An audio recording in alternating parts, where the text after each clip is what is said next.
ada perkembangan dinamikanya itu ya ketika Caimin masuk.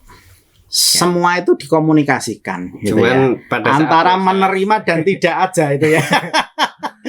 Sebenarnya itu ya. Artinya ketika ini sudah diambil keputusan, oke lah ini yang disodorkan Nasdem ini Caimin gitu ya ke Anies, dan Anies oke, mau, kemudian dikomunikasikan ke AHY ya kan, AHY menolak gampangannya, atau Demokrat menolak. Ya kan kalau menolak ya sudah kan, berarti memang nggak ketemu, di awal juga nggak ketemu.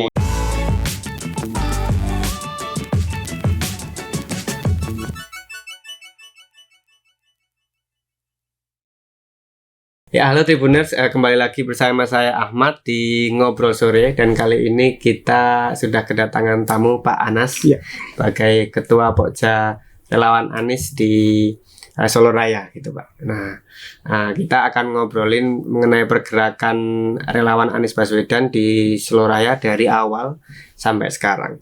Nah, yang pertama ini Pak, kita akan berbicara pastinya kalau kita bicara suatu tokoh pasti bagaimana dia sudah berkontribusi dan melakukan hal-hal konkret di semasa menjabat sebagai jabatan publik gitu.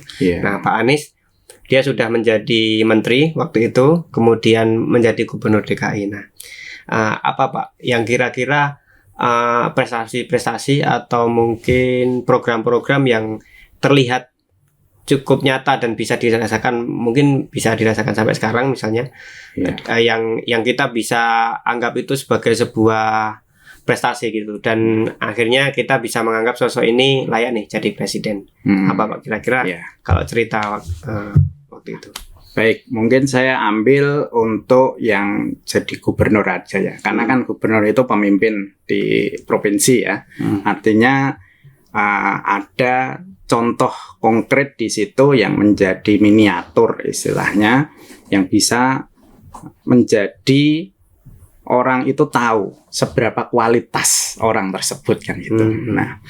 Nah, semenjak Jakarta dipegang oleh Anies, ini sebenarnya yang bisa merasakan ini kan warga Jakarta sendiri gitu ya, warga Jakarta. Nah, kalau kita sih hanya mendengar dan mengetahui saja gitu ya. Artinya hal tersebut selama ini memang kalau kita tanya warga Jakarta ya, artinya memang ada kemajuan gitu ya. Ada kemajuan, kemudian ada banyak hal positif yang dibangun di situ ya, menjadi kota yang semakin rapi, semakin ramah kan gitu kan, semakin kondusif untuk ditinggali kan gitu. Kemudian permasalahan-permasalahan yang ada di Jakarta selama ini sedikit demi sedikit itu proses ya diselesaikan dengan baik oleh Anies Baswedan. Nah, ini yang menjadi bukti konkret sebenarnya ya, bahwa apa yang dikerjakan Anies ini telah menjadi catatan sejarah istilahnya itu ya. Artinya kita menilai seseorang itu kan dari apa yang telah dia lakukan. Nah, ternyata Anies ini telah melakukan banyak hal, lompatan-lompatan yang luar biasa di Jakarta, yang ini menjadi narasi positif, ya kan? Narasi positif untuk sosok Anies ini sendiri. Nah, ini ditangkap oleh sebenarnya banyak relawan gitu ya. Maka ketika masih menjabat sebagai gubernur ini, harapan orang-orang ya yang kita ketahui ini, semoga Pak Anies lanjut nih nanti gitu kan. Nah, kan Pak Jokowi sudah 2 periode, nggak mungkin mencalonkan lagi. Artinya ada kesempatan bagi Anies untuk maju sebagai calon presiden. Kan? Misalnya apa Pak, program-program yang mungkin bisa menjadi satu contoh gitu? Ya, sebenarnya ada beberapa contoh yang bisa kita lihat ya. Salah satunya adalah transportasi ya. Transportasi yang ada di Jakarta ini kan dibuat istilahnya terhubung satu dengan yang lainnya, kemudian rapi, transportasi publik ini diperbaiki ya, agar orang itu mengurai kemacetan itu tidak istilahnya kalau dulu itu ya semua pakai mobil pribadi, kendaraan pribadi kan gitu. Nah, sekarang bagaimana orang dialihkan untuk naik transportasi publik. Nah, transportasi publik ini kan yang harus diperbaiki. Baik transportasinya, bisnya atau kendaraannya atau angkotnya gitu kan. Secara secara bentuk, secara kualitas transportasinya ini harus benar-benar bagus. Orang seneng naik bis, seneng naik angkot, seneng gitu kan, naik KRL mungkin seneng kan gitu. Nah, ini kan yang diperbaiki itu. Kemudian waktu itu programnya apa Pak Jaklingko ya? Jaklingko, ya itu kan terhubung semua ya. Artinya terdigitalisasi dengan baik ya. Nah, tapi yang penting ya itu transportasinya dipilih memang yang bagus, yang baik gitu ya. Artinya orang tertarik untuk naik transportasi umum. Kalau jelek kan nggak mungkin orang tertarik. Wah, udah kayak Kopaja gitu ya. Mengkhawatirkan kan. Jadi, gitu ya. Mengubah image transportasi umum yang kumuh dan jelek itu betul. Menjadi sesuatu yang kesannya eksklusif tapi nyaman. Betul. Nah, ini kan berhasil dia bikin seperti itu kan berhasil gitu kan. Artinya ini menjadi satu penanda bahwa sebenarnya hal yang selama ini sulit diurai pun bisa diselesaikan kan gitu. Walaupun busway Transjakarta itu dimulainya sudah dari zaman. Iya betul. Tapi kemarin kan proses proses memperbaiki dan mengintegrasikan dengan betul. Dari backbone-nya sampai yang paling terkecil sampai mikrobusnya. Betul. Jadi makanya kan terhubung semua ya. Ada hubungannya, umpamanya dari sini naik apa nanti bisa lanjut gitu ya. Kemudian dari yang pemilik angkot itu bisa dirangkul untuk memperbaiki angkotnya, istilahnya nanti kerjasamanya bagaimana, ini kan dirangkul semua. Jadi tidak hanya dipaksa istilahnya mereka berhenti, dilarang gitu ya, tapi enggak, ya kan? Mereka tetap dirangkul pengusaha transportasi ini ya untuk bersama-sama mengurai lah istilahnya. Mengurai masalah yang selama ini umpamanya angkot kok jelek gitu ya, angkotnya nggak aman. Nah, ini menjadi orang nyaman di situ kan gitu. Dalam suatu wawancara juga sempat bicara menyelesaikan masalah transportasi tapi tanpa drama gitu. Iya. Nah, itu cukup unik ini karena menyelesaikan masalah pelik ini kan kalau yang lain ada drama-dramanya sedikit nih Pak. Sebenarnya gagasan orang yang akademis itu tidak banyak tadi ya. Nah, istilahnya terlalu banyak sandiwara, itu enggak gitu ya. Artinya apa yang dia pikirkan, konsep, ide, gagasan ini harus bisa teraplikasi semaksimal mungkin. Intinya kan seperti itu. Fokus pada problem solvingnya. Betul. Jadi enggak mungkin istilahnya harus dibumbui meetingnya banyak sekali. Kelihatan gurih tapi penyakit gitu ya. Nah, ini kan enggak gitu ya. Memang benar-benar disajikan dengan maksimal, dengan sebaik-baiknya. Nah, ini yang menjadi orang itu memandang bahwa Anies itu selain berpikir konstruktif, struktur gitu ya, terstruktur dengan rapi.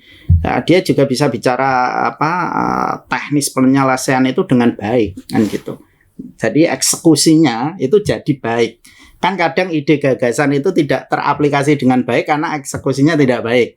Nah, ini bisa dieksekusi dengan baik sampai ke jajaran ke bawahnya. Artinya ini satu leadership yang sangat bagus gitu ya. Dia bisa membreakdown ide dan gagasannya ya kan ke semua bawahannya.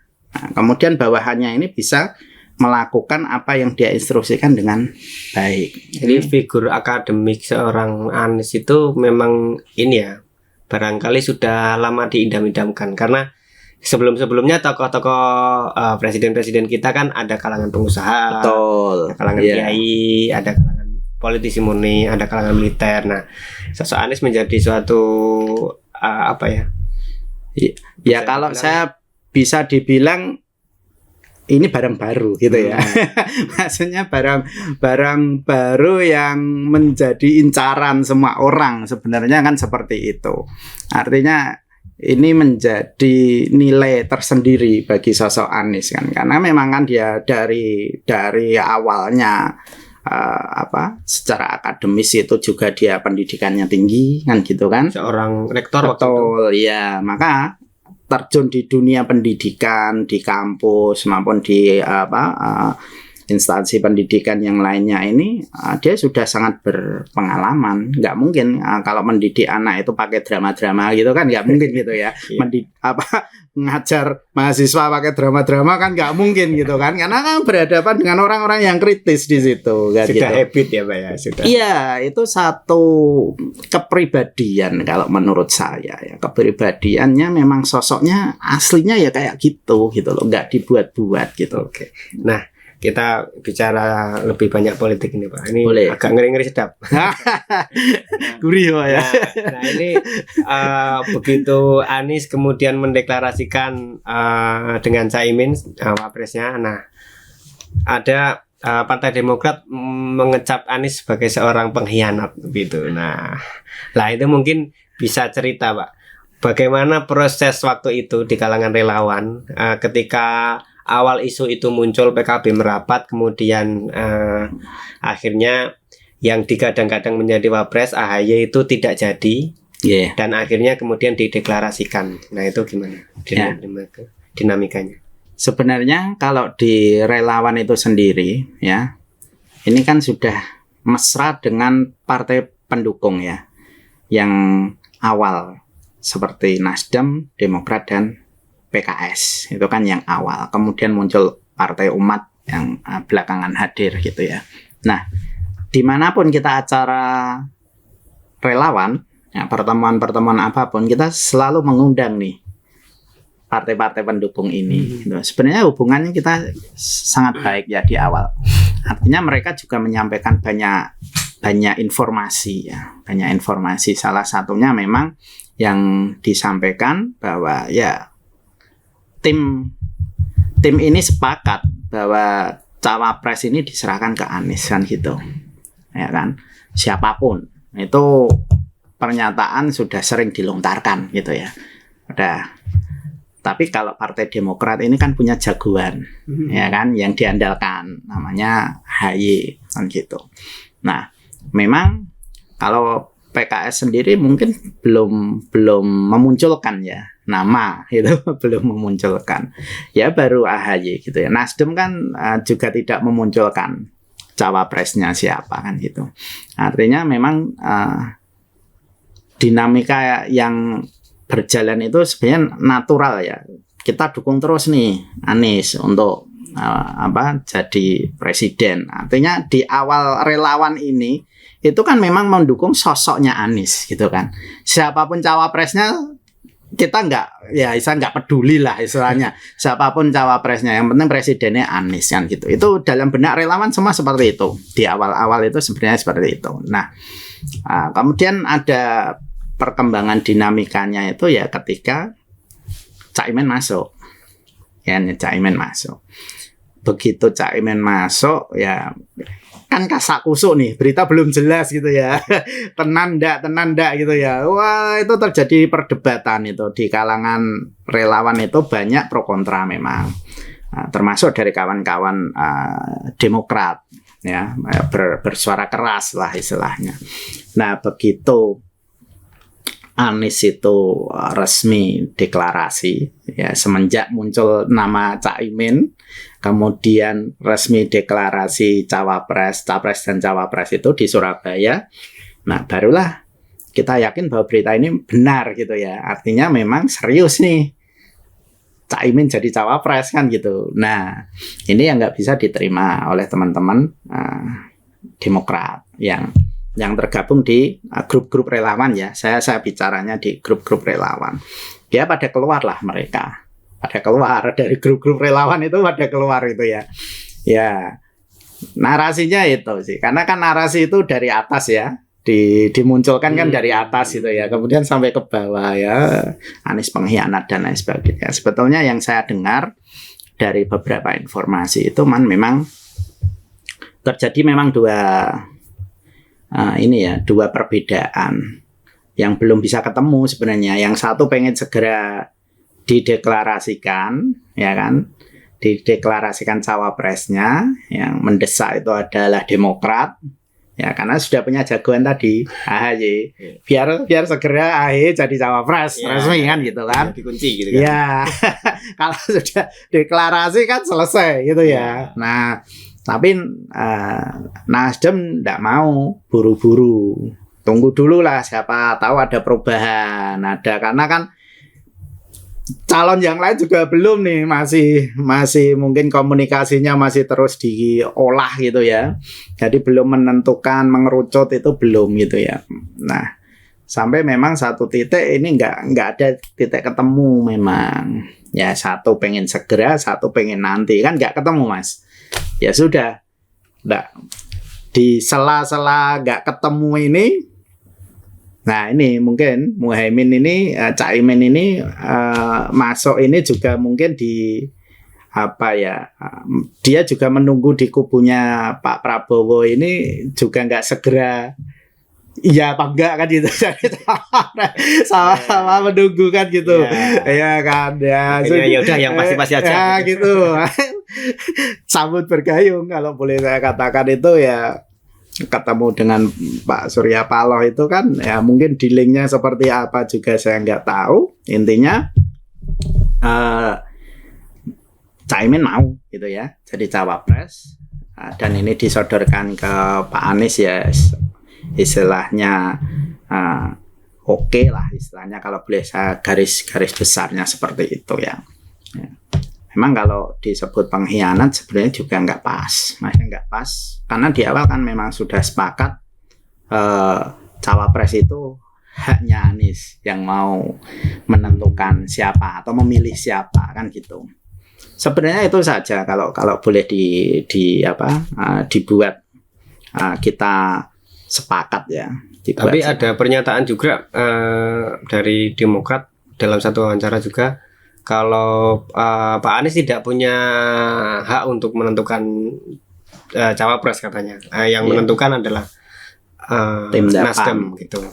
Nah itu kalau relawan mandang itu gimana Pak? Kalau pokoknya Pak Anies tinggal terima aja nih gitu. Iya. Memang di awal kan memang calon terkuat itu AHY ya, cawapres itu. Ya tapi karena memang ada perbedaan keputusan itu ya antara segera dideklarasikan dan tidak, ini kan gantung akhirnya ya. Nggak ada jalan keluar lah, buntu lah. Artinya buntu seperti itu. Nah ketika Anies ini ya memang yang terjadi dialog itu antara Caimin dan Pak Surya Paloh kan gitu. Awal dialog kan bukan dengan Anies, memang dealingnya memang dengan Pak Surya Paloh kan gitu. Nah, tapi kan ini juga dikomunikasikan kan. Nah, Pak Anies juga dipanggil, dikomunikasikan seperti ini. Pak Anies juga berusaha untuk menghubungi AHY kan gitu kan. Artinya sebenarnya semua itu dikomunikasikan gitu. Cuman ya. Antara menerima dan tidak aja itu ya.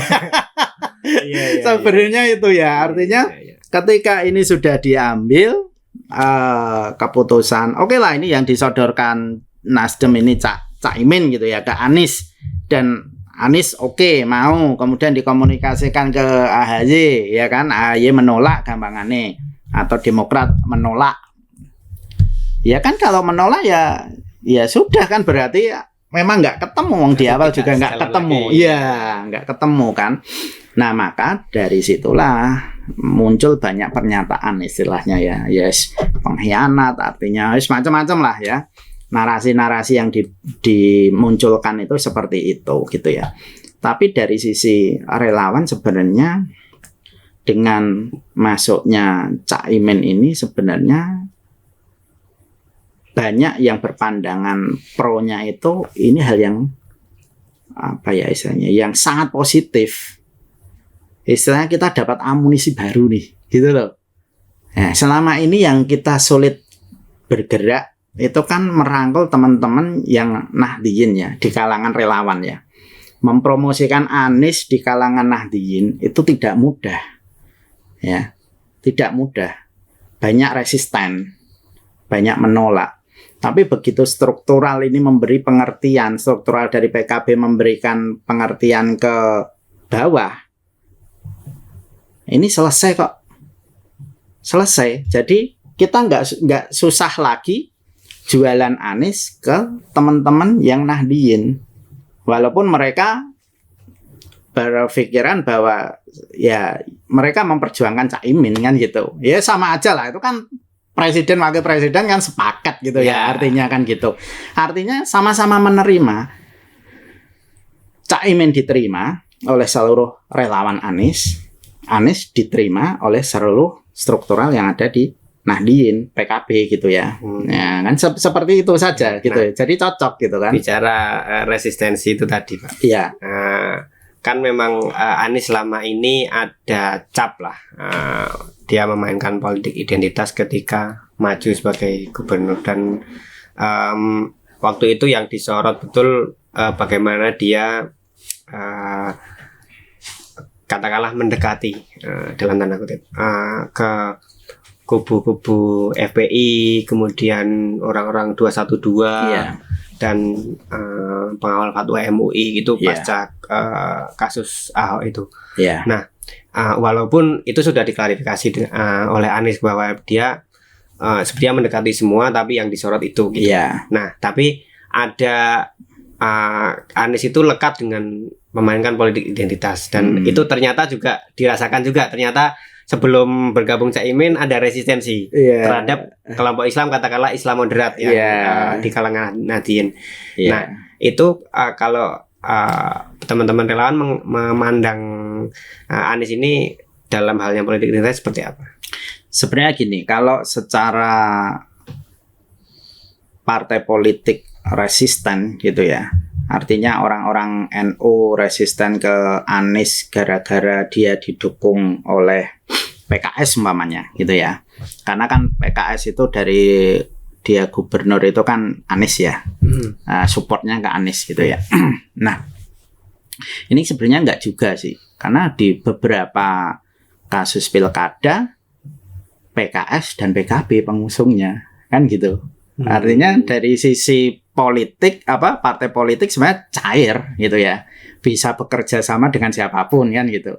Bahkan di Pilgub Jawa Tengah itu kan PKS dengan PKB juga, iya kan, Sudirman Said dan Ida ya.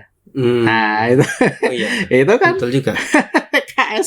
PKS dengan ini kan, dengan PKB juga bergabung di situ kan sebenarnya gitu kan.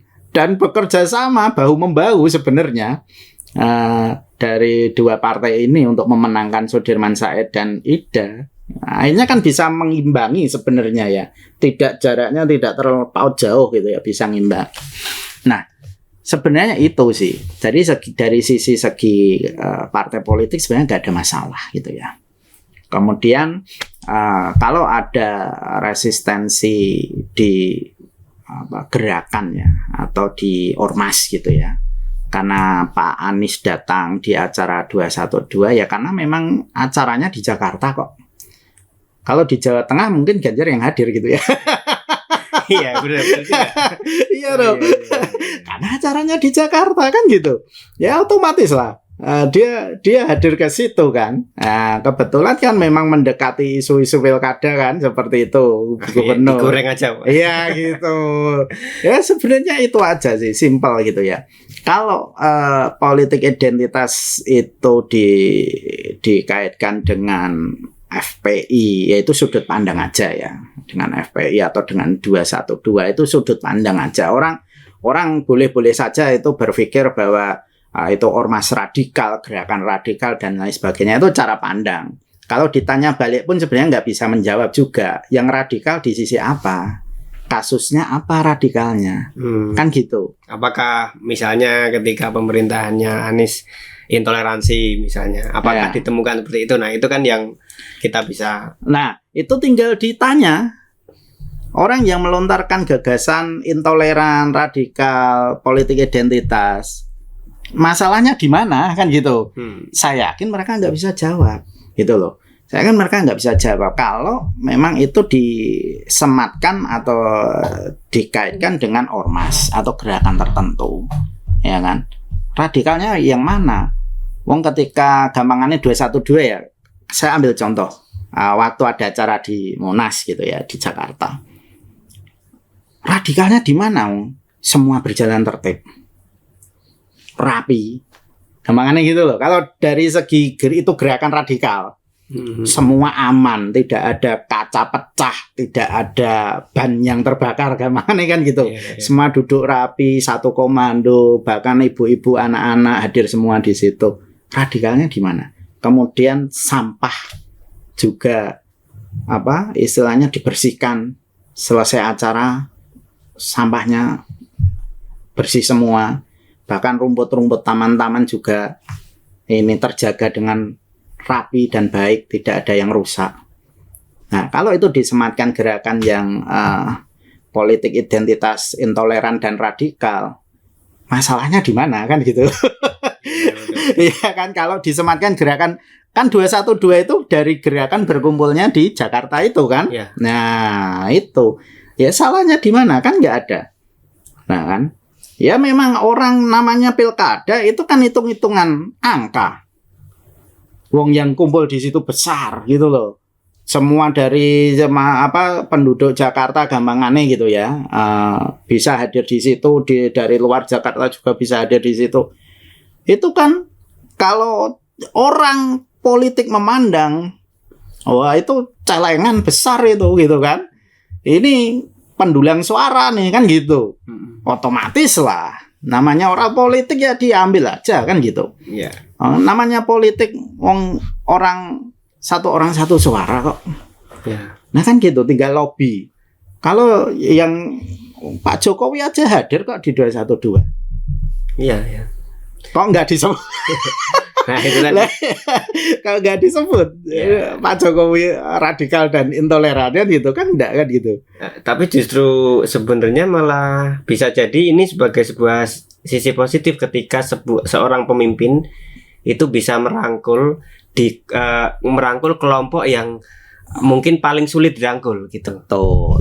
Jadi gini, namanya bupati itu kan milik masyarakat satu kabupaten, wali kota milik masyarakat sekota gitu kan.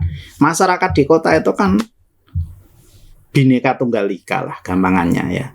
Ya pikirannya, ya sosialnya, gerakannya, ormasnya, macam-macam di situ. Apakah seorang wali kota atau bupati harus pilih-pilih? Kan enggak. Semua rakyatnya gitu, semua masyarakat dia yang harus dia deketi, yang harus dia baiki kan gitu. Ya, justru mungkin kelompok yang menjadi public enemy atau dibenci banyak orang malah justru dirangkul, diajak ngomong, jadi karpe apa gitu. Iya. Dan itu dibenci karena apa kan juga nggak tahu. Iya. Iya kan? Ya kasusnya apa, dibenci karena apa kan nggak tahu. Kalau dibenci karena apa satu kasus ya kasusnya itu aja yang dipelajari, kenapa kasus itu terjadi kan gitu aja selesai ya. Gitu kan, tidak terus ini menjadi general semuanya kan gitu. Okay. Nah kemudian Pak Anies ini mengusung jargon perubahan yang dari awal sampai sekarang konsisten menggaungkan jargon itu. Dua calon yang lain lebih banyak mengusung jargon melanjutkan pemerintahan gitu, melanjutkan kepemimpinan Pak Jokowi. Walaupun sebenarnya Prabowo kemarin terakhir dia mengusung transformasi, agak bahasa yang berbeda, maknanya sama. Juga. Tapi yang konsisten Pak Anies punya jargon perubahan. Nah, kalau dari sisi relawan memandang jargon perubahannya Pak Anies ini gimana? Ya mungkin kalau relawan ini kan masyarakat yang paling bawah ya. Artinya memang kita masyarakat yang tergabung dari relawan, di simbol-simbol relawan itu kan ya orang yang langsung berkecimpung sehari-hari di masyarakat langsung gitu ya. Artinya itulah yang merasakan kan gitu. Merasakan bahwa semakin hari semakin sulit gitu ya. Artinya berita-berita yang muncul pun kadang tidak berita yang baik-baik saja itu ya. Artinya masyarakat itu kan terpengaruh dengan suasana, dengan berita, ya kan. Kemudian dia merasakan sendiri, mungkin lagi dagang sepi atau mungkin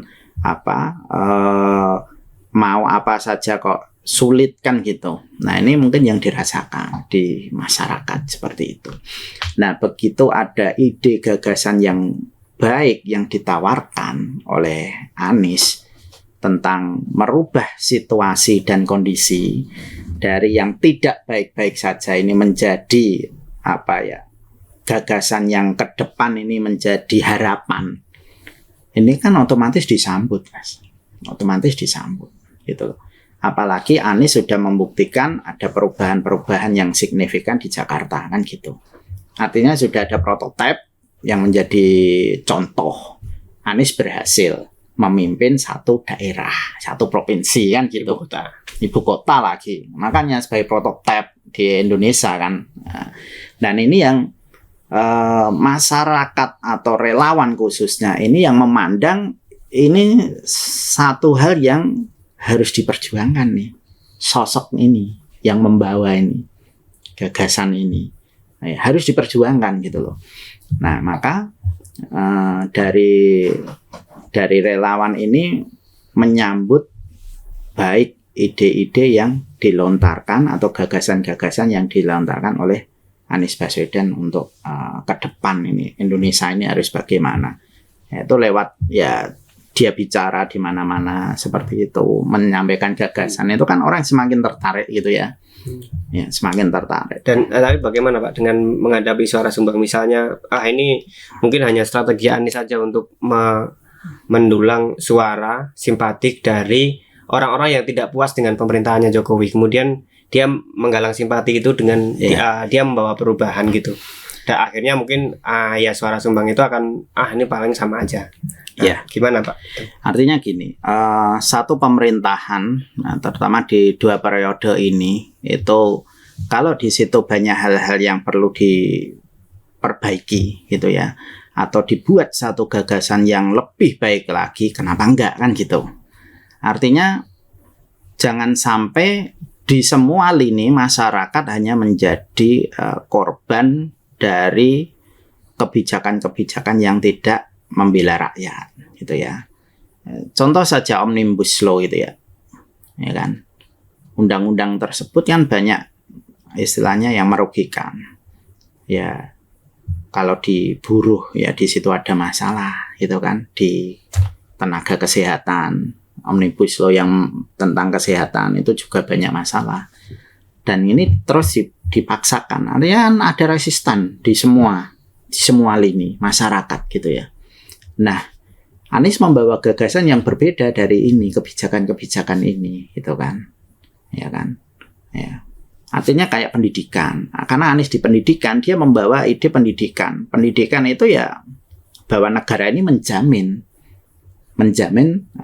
atau mencerdaskan kehidupan bangsa itu dijamin oleh negara. Maka setiap orang harus mendapat pendidikan yang layak, yang berkualitas, kan gitu. Tidak hanya mendapatkan pendidikan tapi tidak berkualitas, tapi mendapatkan pendidikan yang berkualitas kan gitu, ya kan. Maka subsidi jangan dicabut, justru harus